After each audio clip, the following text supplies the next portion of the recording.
chers compatriotes, chers frères et sœurs en Christ, je m'interroge. Comment expliquer le silence assourdissant de la hiérarchie de l'Église du Cameroun depuis le début de la crise post-électorale?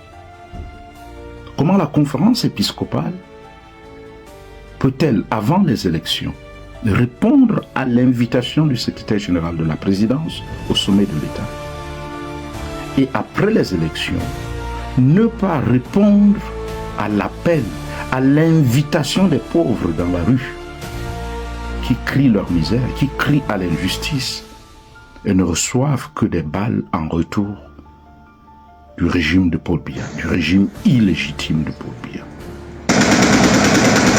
Finalement,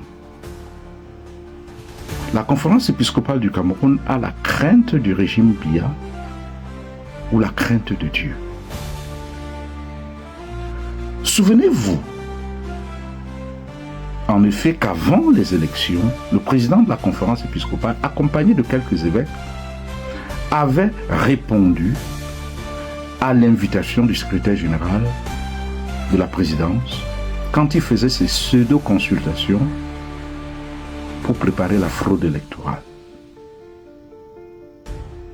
Ensuite, après les élections, le président de la conférence épiscopale, Monseigneur Keya, a signé une lettre dans laquelle il disait que l'Église avait observé les élections, mais sans nous dire exactement pourquoi l'Église observait les élections, si ce n'est pour aider à la manifestation de la vérité des urnes.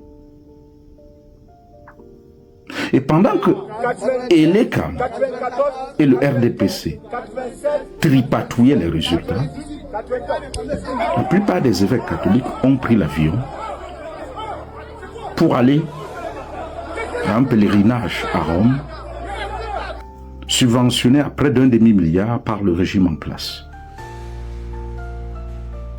Et depuis le début de la crise post-électorale, malgré les manifestations, les violences, les morts, on parle aujourd'hui au moins d'une quarantaine de morts, les enlèvements arbitraires qui continuent, les détentions dans des conditions inhumaines, et j'en passe,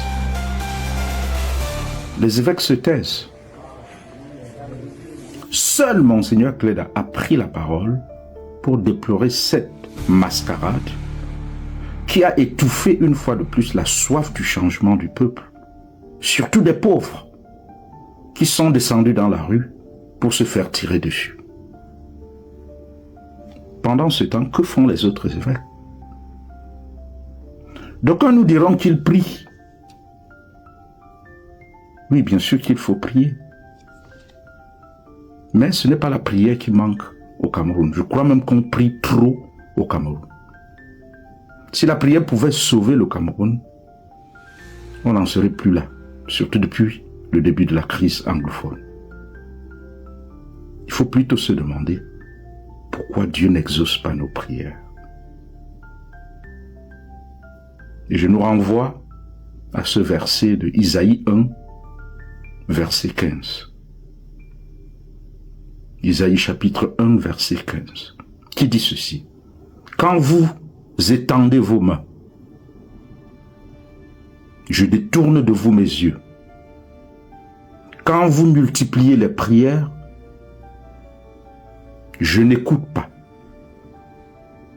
Vos mains sont pleines de sang. Vos mains sont pleines de sang.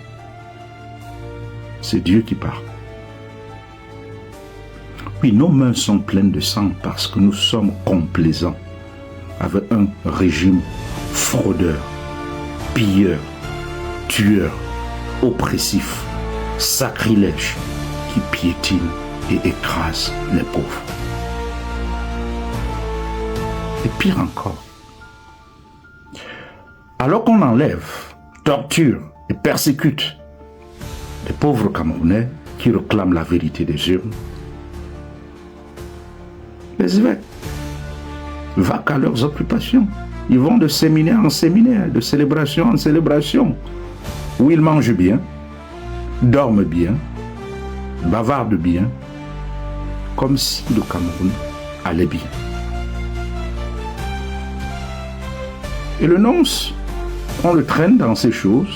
Le nonce s'est même rendu à une fête à Bamenda, ces jours-ci, escorté par un détachement du BIR dans une région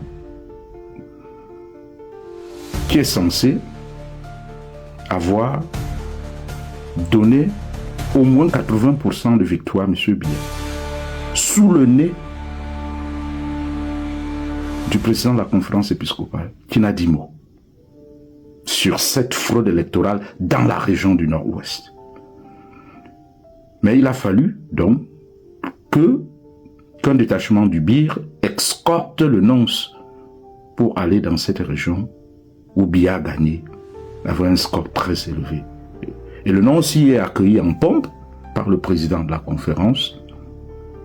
Alors comment peut-on fêter de manière ostentatoire en église dans un pays où un gouvernement illégitime traque les pauvres citoyens? Sommes-nous des pasteurs? Sommes-nous des pasteurs? Une église qui n'est pas persécutée dans une dictature est une église compromise. Je me répète, une église qui n'est pas persécutée dans une dictature est une église compromise. Je crois que l'église du Cameroun est compromise. C'est pour cela que je comprends parfaitement le silence de la conférence épiscopale, qui négocie actuellement à tout prix la visite du pape Léon XIV au Cameroun. Et il lui faut les bonnes grâces du régime Biya, même s'il est illégitime. Parce que c'est ce régime qui devra non seulement inviter officiellement le Saint-Père, mais financer sa visite. Mais finalement, où sont les priorités de l'Église?